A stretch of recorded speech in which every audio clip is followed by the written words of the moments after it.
Hola mis queridos alumnos, bienvenidos nuevamente a esta hermosa materia. En esta ocasión vamos a estudiar la unidad número 2 que habla sobre derechos humanos en el ámbito penitenciario, así como lo ven acá en el título. Como siempre les digo, aprovechen, prepárense un café y nos pongamos atentos porque esta unidad es bastante importante. Primero para saber sobre qué son los derechos humanos, y luego para saber qué importancia va a tener esto en el ámbito penitenciario, es decir, en el trabajo que vamos a ejercer el día de mañana una vez que nos hayamos recibido, ¿verdad? Primero que nada, a la hora de hablar de concepto de derechos humanos, tenemos que entender cuál es el eje fundamental de los derechos humanos. ¿Qué es lo más importante a la hora de hablar de derechos humanos? Bueno, lo más importante es saber qué es la dignidad, porque este es el eje, este es el punto medio, es lo más importante. ¿Qué es la dignidad? Acá les pongo que es una calidad de digno, pero cuando digo calidad de digno es como que sigo hablando de lo mismo. Entonces, vamos a decir que es un atributo merecido o del cual se es sujeto de reconocimiento. Es decir, por ejemplo, el honor constituiría una parte de la dignidad. Es un atributo, algo bueno, que la gente te reconozca como una persona honorable, como una persona que dice la verdad, que no se te pueda faltar el respeto, dado que todos los seres humanos poseemos dignidad. Es decir, ese reconocimiento. Y de acá, recuerden esto porque esto lo vamos a ir viendo alrededor de toda la unidad e incluso en toda la materia. Entender que el ser humano merece ser reconocido dignamente. Y ahora sí, vamos a dar el concepto de derechos humanos, es decir, ¿qué son los derechos humanos? Son un conjunto de principios y garantías básicas para todo ser humano. Es decir, acá se tiene que tener en cuenta que los derechos humanos están en muchos lados dispersos.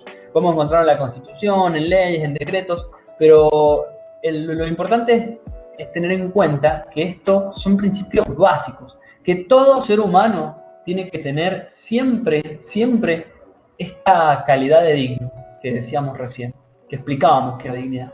Y el respeto que se merece toda persona por el solo hecho de ser tal. ¿Qué quiere decir esto? Por el solo hecho de ser persona. Desde que nacemos ya tenemos que ser reconocidos como humanos y se nos tiene que respetar. Dignidad, nombre, vamos a algo tan simple como el nombre. Nuestro nombre debe ser respetado. ¿Qué pasa si se quitara la identidad de una persona y se le pusiera un número, por ejemplo, ¿no? Si se le quitara su vida libremente, si se le quitara todo lo que lo hace humano. Entonces, vamos a entender que el eje fundamental es entender qué es el derecho humano, dignidad, y después saber que se lo merece toda persona por el solo hecho de ser persona, sin importar si es alto, bajo, mujer, hombre, la raza, el sexo, la religión, no importa, todos tenemos derechos humanos. Ahora vamos a ver las características principales. Ya más o menos nos vamos adentrando y vamos teniendo una idea general, ahora vemos cuáles son sus características. Empezando acá les pongo universales, es decir que corresponden a todo. Universalidad es la palabra que utilizamos para hablar de todos por igual. Y bueno, ahí al lado se lo explico. Se lo debe reconocer a todas las personas. Intrínsecos o innatos de la persona humana.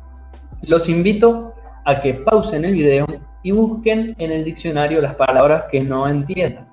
Sin perjuicio de eso, les voy a decir que intrínseco es algo que está dentro.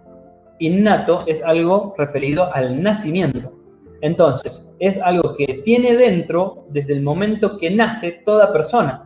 Es decir, que todo ser humano, desde el momento en que nace, ya es acreedor, ya tiene para sí mismo todos los derechos humanos y se le debe respetar.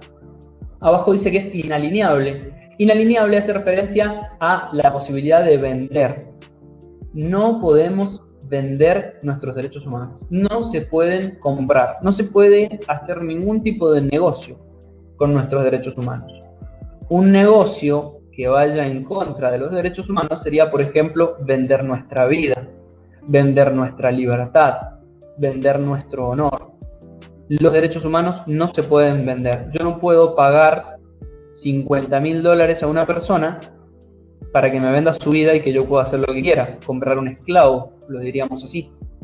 Los derechos humanos son inalineables, es decir, no se pueden vender. También son imprescriptibles. Prescribir significa perder con el paso del tiempo.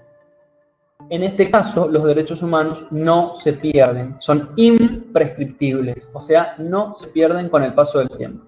Pueden ser exigidos en cualquier tiempo. Les voy a dar otro ejemplo.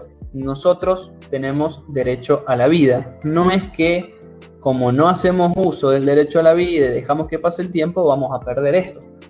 Este derecho no se va a perder con el transcurso del tiempo y puede ser exigido a cualquier edad. Inviolabilidad, es decir, acá ya está un poco más simple, algo que no puede ser violado, que no puede ser lesionado, que no puede estar agraviado. Busquen la palabra agravio en el diccionario y van a encontrar algo similar a que es transgredir, lastimar, traspasar, llevar por delante, como lo quieran decir. Un agravio es cuando no respeto el derecho del otro. Los derechos humanos son inviolables.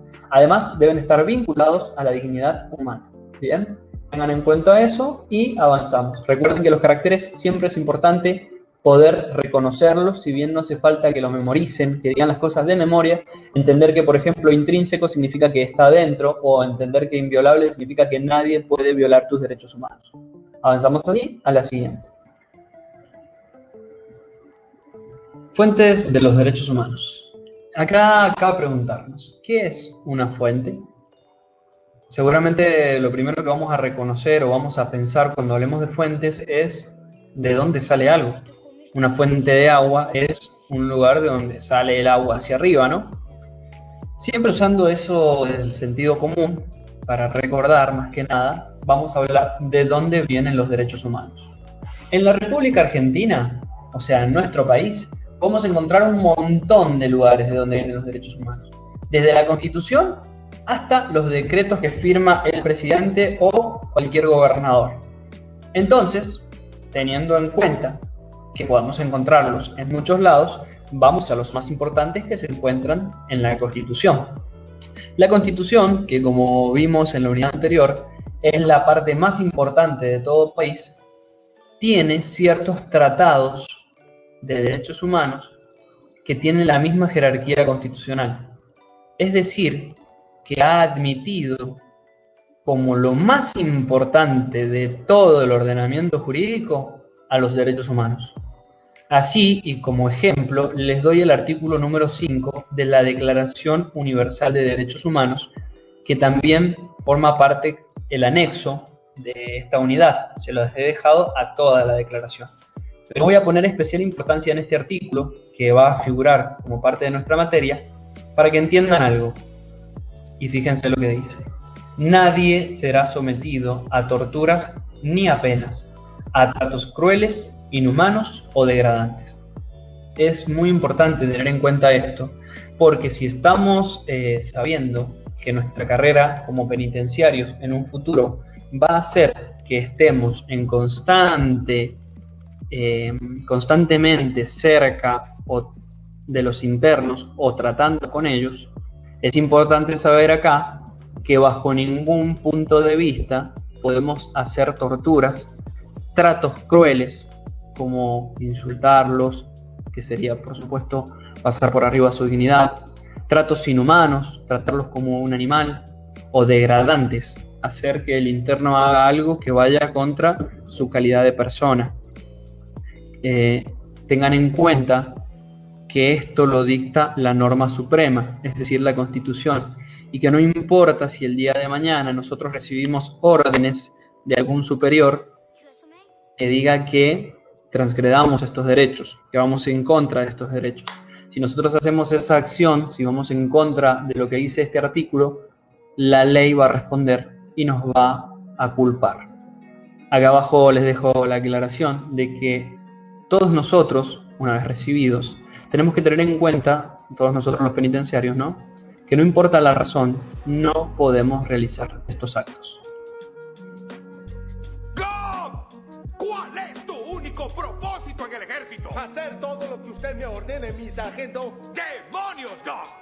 ¡Eres realmente un genio! Y ya que hablamos de estos actos, vamos a hablar sobre los derechos humanos y las prisiones. ¿Qué pasa con los derechos humanos y qué pasa con las prisiones? ¿Cómo estas dos cosas se conectan? Ya que entendimos qué son los derechos humanos, es mucho más fácil poder empezar a entender que esto tiene una relación con el trabajo que vamos a tener, con el futuro de cada uno de ustedes como penitenciarios. Tengamos en cuenta entonces que en todo momento el interno, y acá le hago la declaración, el interno es aquel que fue privado de su libertad, no deja de ser humano. Entonces él va a tener todos los derechos que tienen ustedes en cuanto a dignidad, vida, salud, libertad sexual, de expresión y demás. Todos sus derechos básicos como ser humano los tiene intactos. También acá me gustaría hacer una aclaración de que los internos tienen restringida su libertad ambulatoria. ¿Qué quiere decir esto? No pueden ir a donde ellos quieran. Es una restricción, tampoco es que se la quitan, porque no es que están atados, no le quitan la libertad de caminar. Ellos pueden caminar en la celda, tienen derecho a recreación, tienen derecho a moverse. Lo que pasa es que no pueden salir del servicio penitenciario hasta tanto cumplan con la condena o que salga el proceso, porque algunos están procesados, que los declare inocentes o culpables. No pueden salir de ese lugar. Pero todos sus demás derechos se mantienen intactos. Así que tenemos que tener mucho cuidado con las acciones que vamos a realizar como profesionales. En todo momento deben respetarse y hacerse valer, tanto la salud física como mental. ¿Y qué digo cuando digo mental? No siempre los golpes o lesiones físicas son los que lastiman. El hecho de que tratemos a una persona inhumanamente representa un daño mental. Tampoco con esto les quiero decir de que nos pasemos al otro extremo, pero, o sea, al extremo de tener miedo, ¿qué decimos? Simplemente basta con que tengamos en cuenta que ellos son un ser humano igual que cualquiera de nuestros amigos, nosotros o cualquiera fuera, y que no podemos faltar el respeto a su dignidad. En la medida que entendamos estas cosas vamos a ser mejores profesionales y vamos a tener en cuenta que con el interno hay que tener un trato, como digo acá al final de esta filmina, un trato firme, pero respetando la dignidad. No hace falta que seamos amigos, que nos llevemos bien, que nos hagamos chistes. No. Tenemos un trato firme. Nosotros somos encargados de hacer cumplir la ley y ellos están cumpliendo una condena o una medida de seguridad. Eso tiene que quedar bien en claro. Lo que pasa es que bajo ningún punto de vista podemos creernos que somos lo que antes era un verdugo, ¿no? El verdugo era aquel que le cortaba la cabeza a quien había cometido el delito. Más de uno seguramente va a pensar en una película en la que ponían la cabeza y se la cortaban. Bueno, la idea es entender que nosotros bajo ningún punto de vista podemos pasar al otro extremo. En todo momento, acá voy a lo que dice la filmina, en todo momento debe tener en cuenta que el interno no deja de ser humano. Bien, esto ya lo había dicho y lo sigo diciendo. En todo momento debe respetarse. Y acá le pongo las pautas que tenemos que tener en cuenta. Y hablando de pautas, avanzamos y hablamos de reglas. Reglas o pautas es lo mismo. ¿Cuáles son las reglas mínimas, o sea, lo mínimo que se debe respetar cuando hablamos del tratamiento de los reclusos? Bueno, acá la palabra lo dice, ¿no? Son reglas que deben cumplirse cuando tratamos a cualquier tipo de interno, obligaciones que impone la ley de derechos humanos. Las dejé como anexo, así que por favor échenles una mirada, léanlas y tengamos en cuenta que esto, lo que estoy poniendo acá, es de carácter obligatorio, pero que en el anexo también figuran cosas importantes. Voy a dar este ejemplo que me pareció muy importante para nuestra carrera, es con respecto al tratamiento de los condenados. Tengamos en cuenta que cuando digo tratamiento no quiero decir, el sentido más exacto de tratamiento es cómo voy a tratar al condenado para que recupere su libertad. Un tratamiento, ¿bien? Algo que busca solucionar, mejorar, perfeccionar un problema del condenado. Nos daremos cuenta que el problema que tiene la persona que comete un delito es que no respeta la ley. ¿Cómo vamos a tratar a esa persona para que vuelva a respetar la ley? Bueno, el tratamiento de estos condenados a una pena o medida privativa de la libertad debe tener por objeto, o sea, ¿cuál es su fin? Mientras dure la condena, hay que inculcarles, es decir, hay que meter en ellos una voluntad de vivir conforme a la ley. Cuando digo conforme, quiero decir que la respeten, que la hagan valer, conforme a la ley. Mantenerse con el producto de su trabajo, porque acá hacemos una distinción que hay personas que se mantienen con el fruto del delito. Esto hay que cambiarlo e inculcar buenas costumbres para que se mantengan con el fruto de su trabajo y crear en ellos la aptitud para hacerlo. Apto, con P. Una persona apta para poder trabajar y valerse de eso. Ya sé que más de uno pensará, yo estoy en seguridad, ¿por qué tengo que saber esto? Yo no puedo, desde el otro lado de una celda, estar hablándoles para inculcarle la voluntad de vivir conforme a la ley. No, en realidad la institución es la que va a buscar hacer esto. La institución también tiene psicólogos, trabajadores sociales y un montón de equipos de profesionales que buscan que el interno empiece a entender esto y se reincorpore a la sociedad. Su labor como seguridad es tener en cuenta cuál es el tratamiento para que no obstaculicen este tratamiento, para que no vayan en contra de ellos. Y me van a decir, ¿cómo puedo hacer, cómo sería yo, personal de seguridad, capaz de que un interno no cumpla la ley? ¿Cómo voy a poner un palo en esto? Un ejemplo de ello sería que un personal penitenciario ingrese un elemento prohibido al servicio penitenciario. Y créanme que esto pasa. Si un penitenciario ingresa un elemento prohibido y se lo entrega a un interno, y esto es un ejemplo, obstaculiza que el interno viva conforme a la ley. Ayuda al interno a seguir en el camino delictivo. Y obviamente va a tener una consecuencia. Como siempre hablo de derechos, obligaciones y consecuencias. Este tratamiento va a estar encaminado, o sea, va a buscar fomentar en ellos un respeto de sí mismos también. Porque tengamos en cuenta que ellos muchas veces no se respetan o no existe un valor propio. Nosotros ayudamos como personal de seguridad a que ellos tengan ese respeto por ellos mismos y desarrollen un sentido de responsabilidad. Eso sería en cuanto a las reglas mínimas. Acá les recomiendo que, ya que llevamos 17 minutos, pausen el video, se tomen un descanso, hagan otro café, un té, caminen, vayan, vengan, porque seguramente después de escuchar tanto el cerebro estará un poco estresado. Vamos a cortar, van a poner pausa y van a continuar nuevamente para poder ver lo que es el conjunto de principios para la protección. Este título ya es largo, así que los va a cansar. Pongamos pausa y ahora asumo que acaban de volver de su descanso y ahora sí que están listos para poder seguir metiendo información a su cabeza. Bien, el título dice Conjunto de principios para la protección de todas las personas sometidas a cualquier forma de detención o prisión. Vamos a analizar el título como siempre para poder entender un poco mejor qué es lo que nos va a hablar este punto. Un conjunto de principios es algo más fácil de entender. Son muchas cosas que se juntan. ¿Estos principios qué buscan? La protección. ¿De quién? De cualquier persona que se encuentre detenida o que se encuentre condenada.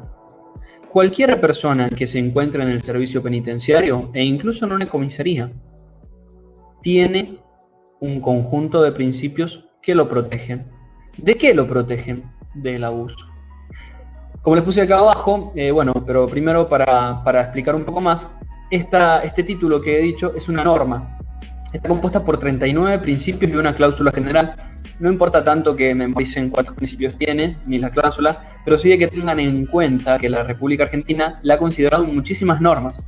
Por ejemplo, la 26827, que es una norma que se creó con el fin de evitar la tortura y otros tratos o penas crueles que se dan en los servicios penitenciarios o cuando detienen. ¿Para qué me sirve saber esto? Para que entendamos que el sistema legal, la ley, a raíz de este conjunto de principios ha creado leyes nacionales. Es decir, que se protegen mucho. La finalidad de toda esta materia, ustedes ya se deben estar dando cuenta, es entender que el interno tiene muchos derechos. Y que nosotros, como buenos profesionales que no queremos tener problemas legales el día de mañana, tenemos que respetarlo. Ahora sí, les leo lo que dice. Este conjunto de principios busca el amparo. ¿Qué es amparar? Proteger. Es eso. El amparo de las personas sometidas bajo cualquier forma de detención. Ya lo dije hace un rato, no importa si está en una comisaría o en un servicio penitenciario. Mediante prácticas desarrolladas por los estados, no solamente Argentina, sino que esto es a nivel general, para asegurar la protección y defensa ante cualquier tipo de abuso. ¿Quién va a generar este abuso? Las personas que se encuentran a cargo de cuidarlos. El día de mañana, ustedes tienen que tener en cuenta que existen leyes que los amparan ante cualquier tipo de abuso relacionado con las formas de detención. Ya les dije antes y les repito ahora que no significa tener miedo, no significa vivir con miedo a lo que pueda hacer un interno. Simplemente significa saber que al interno hay que respetarlo y no hay que violar su condición de humano. Una vez que entendemos el conjunto de principios, vemos el código de conducta que debemos cumplir nosotros. Y acá lo dice, código de conducta para los funcionarios encargados de hacer cumplir la ley. ¿Quiénes son los funcionarios encargados de hacer cumplir la ley? Ustedes. Ustedes el día de ser recibidos. Hoy no, hoy simplemente son aspirantes y, como hablábamos antes de obligaciones, no tienen ninguna obligación legal. Pero ¿qué pasa el día que ustedes son nombrados por decreto como un efectivo penitenciario? Cuando yo ya soy penitenciario, ¿qué va a pasar? Rige este código para mí. Es un código de conducta que tengo que cumplir. También he dejado como anexo de la presente unidad, así que los invito a que le peguen una repasada. Este código está destinado a todos nosotros y hay dos artículos que a mí me parecen que merecen especial atención y que obviamente van a ser objeto de evaluación, así que hay que estudiarlos. El artículo 3 dice que los funcionarios encargados de hacer cumplir la ley, acá ya les dije, es como si dijera ustedes, los penitenciarios, podrán usar la fuerza. Seguramente más de uno se estaba preguntando cuando hablaba antes de que si tanto debo hacer un trato digno y respetuoso, ¿qué va a pasar si un interno quiere matar a otro, si un interno quiere golpear a otro, si un interno quiere golpear a un compañero o golpear o agredir a un civil? ¿Qué va a pasar? Yo tengo que tratarlo dignamente, es lo que veníamos viendo, ¿verdad? Bueno, acá el derecho, como siempre, hablando de justicia, el derecho da la posibilidad a los funcionarios de usar la fuerza. ¿Pero cuándo? Acá lo dice claro, cuando sea estrictamente necesario. Hagamos un ejemplo. Si algunos de ustedes les dice a un interno que vaya a una celda y se quede ahí, y el interno no quiere obedecer, yo no puedo ir automáticamente a usar la fuerza y golpearlo. ¿Se entiende? Debe haber un derecho que sea igual, si imaginemos, como siempre digo, la balancita, y tiene que ser un derecho que sea igual al que se va a transgredir. Es decir, que si un interno va a matar a otro, nosotros podemos hacer el uso de la fuerza, porque es estrictamente necesario. Y la otra frase que es importante es en la medida que lo requiera el desempeño de sus tareas. Recuerden que el uso de la fuerza siempre es el mínimo e indispensable, no podemos hacer abuso de la fuerza. Avanzamos al artículo número 6 y tranqui, si están cansados ya queda cada vez menos, de hecho terminamos con esto y pasamos a otro tema.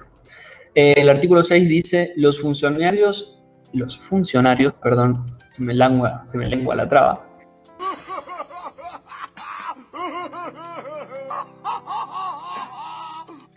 Los funcionarios encargados de hacer cumplir la ley asegurarán la plena protección de la salud de las personas bajo su custodia. O sea, ustedes, una vez más, los penitenciarios, asegurarán que las personas que se encuentran bajo su custodia, ustedes están custodiando a los internos, puedan acceder a la salud. Que ustedes tomen las medidas inmediatas para proporcionar una atención médica cuando eso sea preciso, y me quedó precise, no sé por qué, error garrafal que me agarro ahí, pero es cuando sea preciso, no uso lenguaje inclusivo, chicos. Entonces acá lo analizamos y volvemos a alguna duda que seguramente se creará, es decir, ¿cómo yo le voy a proporcionar atención médica a un interno? No hace falta que ustedes salgan a la calle desesperados a buscar un médico si les pasa un interno. El servicio penitenciario ya cuenta con un cuerpo médico. Lo importante acá es que ustedes, como encargados de hacer cumplir la ley y que tienen gente bajo su custodia, si algún interno les expresa que tiene alguna enfermedad, o si ustedes ven que está sufriendo, no sé, hagamos de cuenta, una convulsión, que se cortó un brazo, un dedo, lo que sea, ustedes tienen que proporcionar atención médica. No significa que van a buscar al médico, no lo digo, sino que van a ir y van a dar aviso. Ustedes son el nexo, son el medio por el cual se va a enterar el médico que un interno necesita ayuda, porque un médico no está en la celda y el interno no viaja libremente como una persona que se encuentra fuera en la sociedad. El interno no se puede tomar un colectivo y ir al Hospital Marcial Quiroga. Entonces depende de ustedes para que pasen esa información. Hasta ahí sería todo lo respectivo a los derechos humanos de los internos. Esto es importantísimo porque al entender cómo funcionan los derechos, sabemos cómo respetarlos libremente, cómo manejarnos bien dentro del servicio penitenciario. Y ahora pasamos a algo diferente que no aplica tanto al interno, sino también aplica a ustedes. Dos principios constitucionales. Esta unidad es de derechos humanos, pero también es de constitucional. Y vamos a ver dos principios constitucionales que son fundamentales. Dos cosas que hacen que todo funcione bien. Vamos a ver el principio de legalidad y el principio de reserva. Una vez más, y como siempre lo hacemos, analizamos los títulos. Principio de legalidad. ¿Qué me suena por legal? Que todo debe ser según la ley. Todo debe hacerse según la ley. Esto está en la Constitución, o sea que es lo más importante. Y principio de reserva, la palabra reserva es algo que me queda, ¿verdad? En este caso algo que me queda a mí, para hacer o no hacer algo. Vamos a ver en particular el principio de legalidad. Ningún habitante... pero volvemos un poquito y les muestro primero el concepto. Ningún habitante de la nación podrá ser penado sin previo juicio fundado en ley anterior al hecho del proceso. ¿Qué quiere decir esto? Ahora sí lo vemos parte por parte. Cuando digo ningún habitante de la nación, hablo de que todos los habitantes somos iguales y antes decía, no importa el sexo, raza, religión, altura, peso, no importa. Todos somos iguales ante la ley. Por eso cuando dice ningún habitante de la nación, habla de todos al mismo tiempo. ¿Qué pasa con los habitantes? Nadie puede ser penado sin un previo juicio. Y acá como les puse en la fotito, imaginemos que para poder llegar a la segunda imagen, que es que se nos quite la libertad, siempre debe haber antes un juicio. Para que nosotros seamos penados por un delito, tenemos que tener derecho a un juicio justo. Y ese juicio tiene que tener su fundamento en una ley que nació antes del hecho del proceso. Vemos ahora que el juicio está en segundo nivel. Entonces primero se crea una ley que dice, por ejemplo, prohibido comer helado, como van a prohibir comer algo así. Pero hagamos de cuenta que sale una ley, o va a salir una ley que prohíba esto. Nadie puede ser penado si esa ley no existía con anterioridad. Dentro de un año va a salir una nueva ley. Y dentro de un año sale y me penan. Imaginemos ahora que nos empiezan a hacer multas porque hace un año atrás andábamos libres por la calle, cuando todavía no había decreto de necesidad de urgencia que decía que no podíamos andar por la calle. No, señor.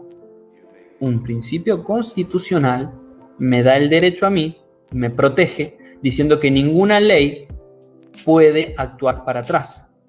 El juicio que me van a hacer si yo cometo un error va a ser en una ley anterior. Si ya salió anteriormente un decreto de necesidad de urgencia que dice que no podemos salir a la calle y nosotros lo hacemos, ahí sí la ley es anterior al hecho que vamos a hacer después. ¿Se entiende? Así concluimos con el principio de legalidad y pasamos al principio de reserva. Pero voy a volver un poco hacia atrás para poder leer todo el principio de reserva. Y dice así: ningún habitante de la nación, es el segundo párrafo, ningún habitante de la nación será obligado a hacer lo que no manda la ley, ni privado de lo que ella prohíbe. ¿Qué quiere decir con esto? Vamos a analizarlo parte por parte. Ningún habitante de la nación, hablamos otra vez de igualdad, y nadie puede ser obligado a hacer lo que no manda la ley. Acá les voy a poner un ejemplo que va a ayudar a entender completamente esto. Si yo en este momento soy penitenciario, tengo estado policial y tengo un arma conmigo, tengo la obligación legal a intervenir si se comete un delito. Esto lo vamos a encontrar después en la ley del servicio penitenciario, ahora simplemente les adelanto ese pedacito. Tienen la obligación legal todos los penitenciarios de intervenir ante el delito y de portar el arma. ¿Qué pasa si yo dejo el arma en mi casa? Voy a tener una consecuencia, porque la ley me estaba obligando. ¿Qué pasa si se comete un delito en la calle y yo no intervengo? Tengo una consecuencia. Pero la ley me está obligando a mí, no a ustedes que son aspirantes. Entonces, si ustedes hoy ven un robo o un asalto y no quieren intervenir, nadie puede obligarlos a hacer lo que la ley no los está obligando a hacer. Ninguna ley los obliga en este momento a que ustedes tengan que salir a prevenir el delito. Ninguna ley los obliga en este momento a que si hay un motín en el servicio penitenciario, ustedes tengan que ir corriendo a prestar ayuda.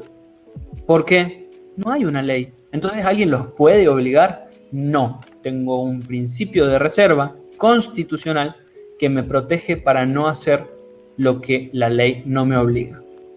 La otra cara de la moneda de este concepto es decir que nadie puede ser privado de lo que la ley no prohíbe. Para que sea más simple, le voy a cambiar la última palabra y voy a decir que nadie puede ser privado de lo que la ley no priva. ¿Se entiende? Solo que queda mejor decir que no prohíbe. Y está bien, no vamos a repetir la misma palabra. Entonces, y ya que había puesto el ejemplo bastante absurdo del helado, ¿alguien les puede prohibir comer helado? No, no hay ninguna ley que me prohíba eso, así que lo puedo hacer. Si no hay ninguna ley que prohíba fumar en tu casa, ¿puedes fumarte un pucho? Sí. En la calle, por supuesto. Si ya entraste a un restaurante y ves el cartel que dice prohibido fumar, ahí hay una ley. Pero ¿qué pasa si estás en la calle fumando un pucho y viene un vecino, viene un ciudadano y te dice que no puedes fumar, que está mal, que te vas a morir y que tires ya el cigarrillo al piso? Vos le vas a contestar, no señor, hay un principio constitucional de reserva que me protege para que yo pueda hacer todo lo que no está prohibido. Nadie puede ser privado de lo que la ley no prohíbe. Eso sería en cuanto a los principios constitucionales fundamentales, y sé que se la han bancado, han estado ahí, han prestado atención, así que un aplauso gigante para ustedes, como siempre, poniendo la mejor onda e intentando aprender, así que los felicito nuevamente, sigamos en este camino, sigamos aprendiendo. Esta materia no es simplemente para probar un parcial, esta materia tiene que dejarles una enseñanza, un modo de vivir, una tranquilidad jurídica del día de mañana para que ustedes puedan desempeñarse bien, para que puedan trabajar bien, tranquilos, para que estos años que van a seguir durante su carrera sean algo maravilloso, algo bueno, algo que no tengamos que sufrir. Así que un aplauso gigante para mis queridos alumnos. Sé que lo han intentado. Recuerden volver las veces que sea necesario escuchar estos conceptos, pausar, ir y volver. Para eso es este video, para ustedes. Así que sepan eso, y obviamente que cualquier duda que tengan pueden contar conmigo, escríbanme al Telegram si alguien no lo tiene, ahí abajo lo dejo, @FedericoHeredia, es bastante simple, y el código QR por si alguien quiere entrar a la página de YouTube para ver cualquier otro tipo de video de unidades anteriores, explicaciones que se dan antes de los parciales y demás. Me gusta subirlos acá porque es como una plataforma que es de fácil acceso, que cualquiera puede pausar si no tiene buena calidad de internet y esperar un rato que cargue, subirle o bajarle la calidad. Entonces, acá está mi página de YouTube y mi Telegram. Así que cualquier cosa, chicos, estoy a disposición. Les mando un abrazo gigante y felicidades por haber terminado esta unidad.